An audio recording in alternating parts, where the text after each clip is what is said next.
تو راہ نورد شوق ہے منزل نہ کر قبول، لیلا بھی ہم نشیں ہو تو محمل نہ کر قبول، اے جو اے آپ بڑکے ہو دریائے تم دو تیز، ساحل تجھ کو عطا ہو تو ساحل نہ کر قبول۔ صبح ازل مجھ سے کہا جبریل نے جو عقل کا غلام ہو وہ دل نہ کر قبول، باطل دوئی پسند ہے حق لا شریک ہے، شرکت میانہ حق و باطل نہ کر قبول۔ اقبال کی سوچ کی ضرورت ہے۔ اقبال اس نے وَاعْتَصِمُوا بِحَبْلِ اللَّهِ جَمِيعًا اس کی عملاً جو ہے نا اپروچ پیدا کی، اس کی ضرورت ہے۔ اگر ہمارے مذہبی حلقے اقبال کی سوچ کو لے کے چلیں تو بہت سی چیزوں میں ہم اکٹھے ہو جاتے ہیں۔ ایک طرف ان کی سوچ ہے اور ایک طرف مولوی احمد رضا خان بریلوی، معذرت ان کی خدمات بڑی ہیں لیکن ان کی سوچ فرقے سے اوپر نہیں گئی، فتوے لگائے دوسروں پہ، بڑے بڑے سخت فتوے ان کی کتابوں میں موجود ہیں۔ اقبال نے اسلام پہ اکٹھا کیا ہے۔ موازنہ کریں اقبال کی فکر اور احمد رضا خان کی فکر کا، موازنہ کریں، آپ کو سمجھ آ جائے گی اس پوائنٹ پہ، صرف اس پوائنٹ پہ، اتحاد امت والے پوائنٹ پہ اقبال کی فکر کی ضرورت ہے۔ تو بہرحال یہ میں ضمناً عرض کر رہا تھا کہ ہم نے اپنی عقل اور دل کو قرآن و سنت کا تابع بنانا ہے۔ اب ہمارے ہاں ہوتا یہ ہے کہ کچھ چیزیں جو گمراہی والی ہیں وہ بڑے انداز میں جو ہے نا وہ لوگوں میں ان کو جو ہے نا داخل کیا جاتا ہے گمراہی والی۔ مثال کے طور پہ ایک سوچ کہ جی بس عبادات کافی ہیں، باقی معاشرت ہے، رہن سہن ہے، سیاست ہے، کاروبار ہے، یہ الگ ہے۔ اس کو کہتے ہیں سیکولرزم، آسان لفظوں میں۔ اسلام میں اس کی گنجائش نہیں۔ کچھ لوگ کہتے ہیں جی بس خدمت خلق کی سب کچھ ہے، نمازوں کی ضرورت نہیں، یہ بھی سیکولرزم، اس کی ایک فارم ہے۔ ہم اپنی عقل سے جو ہے نا وہ پیمانے نہیں بنا سکتے۔ قرآن کیا کہتا ہے؟ ادخلوا فی السلم کافہ، اسلام میں پورے کے پورے داخل ہو جاؤ۔ تمہاری معیشت، معاشرت، اقتصادیات، سیاست، تدبیر منزل، آداب معاشرت، انفرادی زندگی، اجتماعی زندگی، یہ سب اسلام کے مطابق ہو۔ ٹھیک ہے، یہ اسلام، یہ سیدھا راستہ، یہ صراط مستقیم۔ اگر کہ صرف عبادت کافی ہے، باقی ساری اپنی مرضی سے کریں، اور یہ سوچ ڈیولپ ہو رہی ہے۔ ہم اپنی شادی بیاہ اور بڑی رسموں میں کوئی نہیں دیکھتے، کوئی زیادہ چیزوں میں نہیں مانتا، کوئی چند چیزوں میں نہیں مان رہا ہے، صحیح ہے۔ سیکولرزم ہمارے اندر اس کے بڑے بڑے پہلوؤں میں سیکولرزم موجود ہے، ہماری سوچوں میں، ہمارے کرداروں میں۔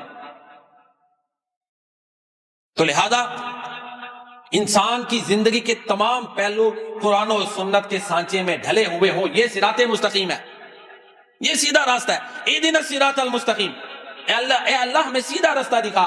اور اگر کچھ پہلو نکال دے تو اقبال نے بھی کہا تھا نا، جدا ہو دین سیاست سے تو رہ جاتی ہے چنگیزی، جلالے پادشاہی ہو کہ جمہوری تماشا ہو، جدا ہو دین سیاست سے تو رہ جاتی ہے چنگیزی۔ نہ دین سے سیاست الگ ہے، نہ دین سے ہمارے معاشرت الگ ہے، نہ دین صرف عبادات کا نام ہے، نہ دین صرف جو ہے نا وہ معاملات کا نام ہے۔ یہ ساری چیزیں دین کے اندر سما جاتی ہیں اور دین ان سب میں رہنمائی کرتا ہے۔ یہ صراط مستقیم۔ عرض یہ کر رہا تھا کہ ہم صراط مستقیم سے کیسے کیسے بہکتے ہیں، یہ نشاندہی کر رہا ہوں اور ساتھ طریقے بھی بتا رہا ہوں۔ کوشش کر رہا ہوں کہ آسان پیرائے میں اس موضوع پر گفتگو ہو کہ سیکولرزم ہے کیا۔ کچھ اجزاء اسلام کے مطابق کر لے، کچھ اعمال اور کچھ چھوڑ دو، یہ بھی سیکولرزم، اس کی یہ شکل ہے۔ اسی طرح ایک اور گمراہی کی جو بہت بڑی شکل ہمارے ہاں پائی جاتی ہے وہ ہے لبرلزم۔ اب لبرلزم کیا ہے؟ آسان، دین کو اپنی خواہشات کے تابع کر دینا،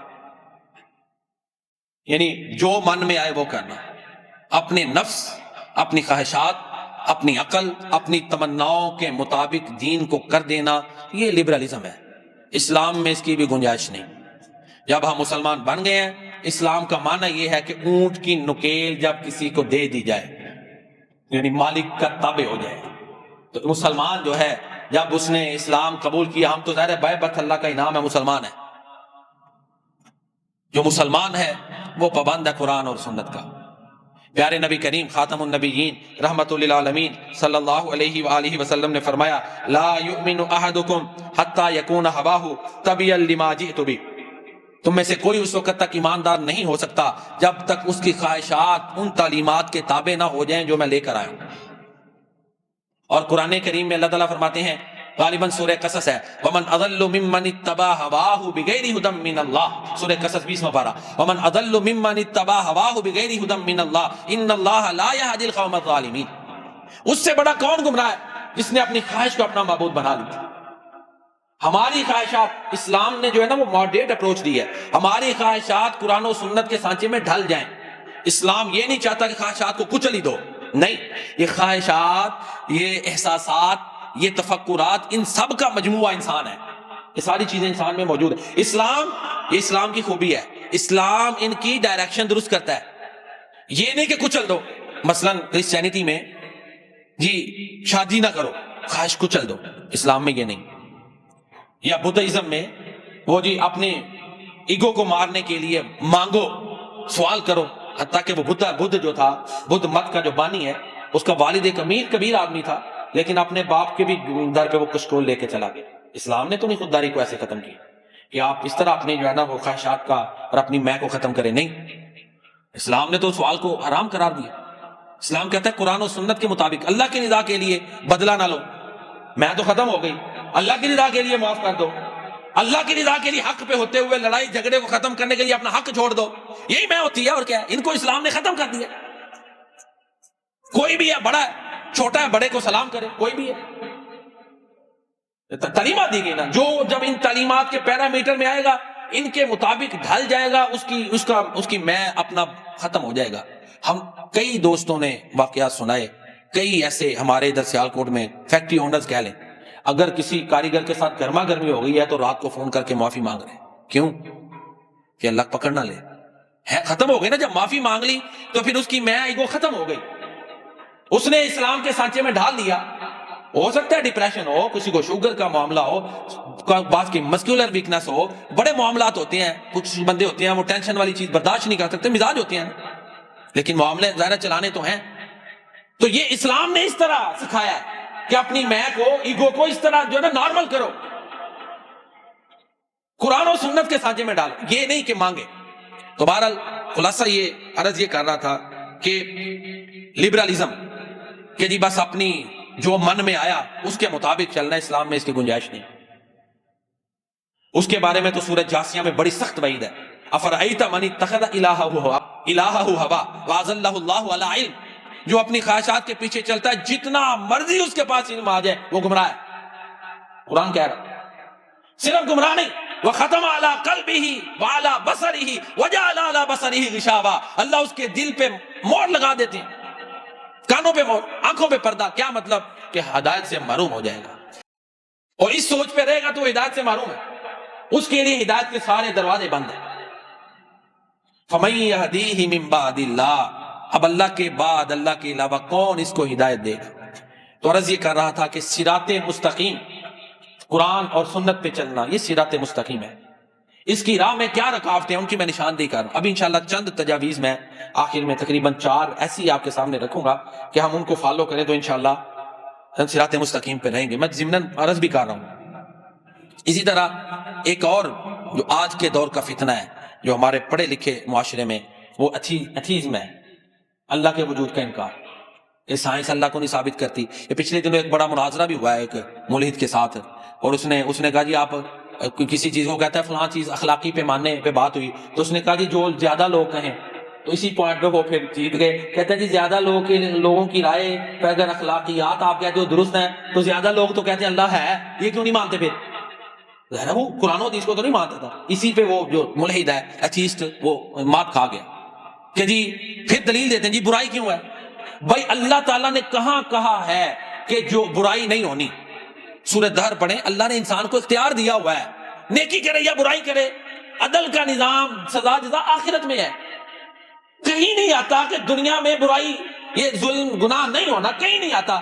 صرف ایک آیت دیکھیں سورہ دہر کی، آپ ہر جمعے کو فجر کی نماز میں یہ سورت تلاوت کرتے تھے دوسری رکعت میں، انا ہدیناہ۔ اور میرے ذہن میں جب ہم سورہ فاتحہ پڑھیں تو روایت کیوں نہ پڑھ دیں اہدنا الصراط المستقیم، اب ذہن میں آپ کے آنا چاہیے کہ یار یہ کتنی اہم آیت ہے، اتنی تفصیل اسی کی سمجھائی ہے نا، اتنی تشریح تفصیل میں نے اسی آیت کی سمجھائی ہے۔ اب اس آیت کی اہمیت سمجھ آ گئی کہ اتنے فتنے ہیں جو انسان کو جو ہے نا ڈی ریل کرتے ہیں، ڈی ٹریک کرتے ہیں، صراط مستقیم سے اتارتے ہیں۔ یہ دعا اہدنا الصراط المستقیم کہ اے اللہ ہمیں سیدھا راستہ دکھا، یہ دل سے پڑھنی چاہیے۔ ایک دوسرا اصول قرآن اور سنت، آپ نے فرمایا تمہارے اندر دو چیزیں چھوڑ کے جا رہا ہوں، جب تک تم ان کو مضبوطی سے پکڑو گے گمراہ نہیں ہو، ایک اللہ کی کتاب اور دوسری میری سنت۔ تیسری چیز نیک لوگوں کی صحبت، صالحین کی صحبت، وہ نہیں جو نیکی کے روپ میں دنیا اکٹھی کر رہے ہیں، وہ نہیں جیسے ادھر ہمارے یہاں بعد نے بزنس بنایا، وہ نہیں۔ آپ نے خود فرمایا کہ نیک آدمی کی صحبت ایسی ہے جیسے کستوری والا، کہ تمہیں اس سے یا تو کستوری خرید لو گے یا اچھی خوشبو آئے گی۔ اسی حدیث کا فارسی میں ترجمہ صحبت صالح ترا صالح کند، صحبت طالح ترا طالح کند۔ نیک آدمی کی صحبت تجھے نیک بنا دے، برے آدمی کی صحبت تجھے برا کر دے۔ تین چیزیں ہو گئی، یہ وہ احتیاطیں ہیں کہ ہم نے دعا بھی کرتے رہنا ہے، قرآن و سنت کو مضبوطی سے تھام لینا ہے، اور اسی طرح نیک لوگ جن کی ترجیح میں آخرت ہے۔ نیک وہی ہے کہ جس کی سوچ فکر کردار میں آخرت پرائمری حیثیت رکھتی ہے۔ ٹھیک ہو گیا، بنیادی۔ وہ کاروباری ہے، وہ مولوی صاحب ہے، وہ قاری صاحب ہے، وہ کوئی مدرس ہے، وہ کوئی بھی، وہ یہ ایک پیمانہ ہے کہ جس کی ترجیحات میں آخرت سب سے پہلے ہے، ان کی صحبت میں بیٹھے۔ ظاہر ہے اس کی بھی ترجیحات پہ بدلے گی نا۔ اور چوتھی چیز تقوی، تقوی اختیار کرے۔ تقوی اللہ کا ڈر ہوگا تو پھر بھی گناہوں سے بچے گا، اور اللہ ایسی بندے کو صلاحیت دیتے ہیں جو ان تتقوا اللہ فرقان یجعل لکم فرقانا، یا الذین آمنوا ان تتقوا اللہ یجعل لکم فرقانا، سورہ انفال ہے۔ اللہ تمہیں فرقان دیں گے، یہ تقوی کا ہی نام ہے۔ فرقان کیا ہے؟ کہ یہ صلاحیت کہ حق اور باطل میں فرق کر سکے، پھر یہ صلاحیت ہوگی، حق اور باطل کی پہچان ہوگی، پھر ساتھ دعائیں اہدنا الصراط المستقیم، تو اللہ تعالیٰ جو ہیں وہ انسان کو پکا رکھتے ہیں۔ ایک دعا اس کے لیے یہ بھی ہے، یا مصرف القلوب صرف قلبی الی طاعتک۔ ایک اور دعا یعنی صراط مستقیم پر پکا رہنے کی دعائیں۔ اب چونکہ وقت ہو گیا میں صرف دعائیں پڑھ رہا ہوں، ترجمہ نہیں پیش کر رہا۔ یا مقلب القلوب ثبت قلبی علی دینک، ربنا لا تزغ قلوبنا بعد اذ ہدیتنا وہب لنا من لدنک رحمہ انک انت الوہاب ربی توفنی مسلما، یوسف علیہ السلام کی دعا۔ یہ بھی صراط مستقیم پر یہ وہ دعائیں ہیں کہ یہ پڑھنی چاہیے۔ اہدنا الصراط المستقیم تو پڑھنی ہے نا، یہ اس کے ساتھ مزید دعائیں، ربی توفنی مسلما والحقنی بالصالحین۔ اللہ تعالیٰ مجھے اور آپ کو صراط مستقیم پر پکا رکھے اور اسی پر موت عطا فرمائے، ہر قسم کے فتنے سے محفوظ رکھے۔ جو میں نے بیان کیا آپ نے سنا، اللہ تعالیٰ اپنی بارگاہ میں قبول فرمائے، آمین۔